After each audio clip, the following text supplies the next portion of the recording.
Неколку денови откако беше постигнат договорот со странските кредитори, премиерот Алексис Ципрас побара од парламентот да го одобри.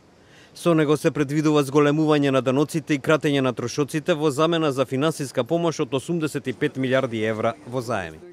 Тоа ќе биде трет финансиски пакет за спасување на грчката економија во изминативе 5 години. Премиерот Ципрас за овој пакет ја доби поддршката од опозицијските партии кои оценија дека со него се обезбедува земјата да не се врати повторно во финансиски хаос. Но од друга страна гласањето во парламентот е уште еден тест за тоа колкава е силата на бунтовниците во Сириза, што го зголемува притисокот врз премиерот Ципрас да побара предвремени избори веќе во септември годинава.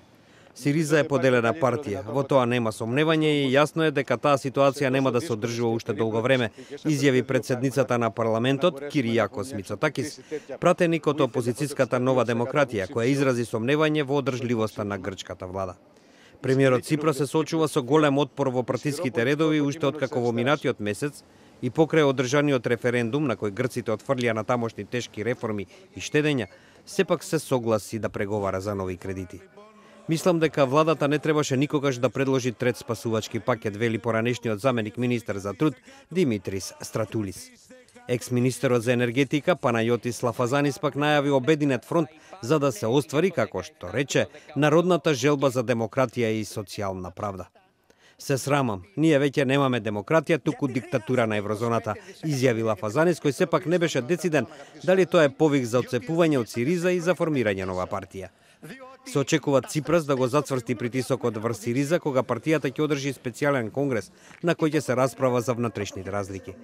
Според некои најави, веднаш по конгресот тој ќе распише предвремени избори за, како што се надева, да ја запечати поддршката во јавноста за третиот спасувачки пакет.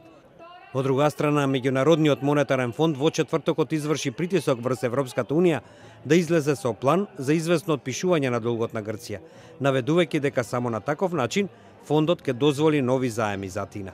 Во Меѓународниот монетарен фонд верува дека Грција никогаш не ќе може целосно да го исплати долгот кој набрзо ќе биде 2 пати поголем од економијата на таа земја. Меѓутоа Германија и другите членки на Европската унија одбиваат да ги отпишат долговите на Грција, објаснувајќи дека во повелбата на унијата не е предвиден таков потек.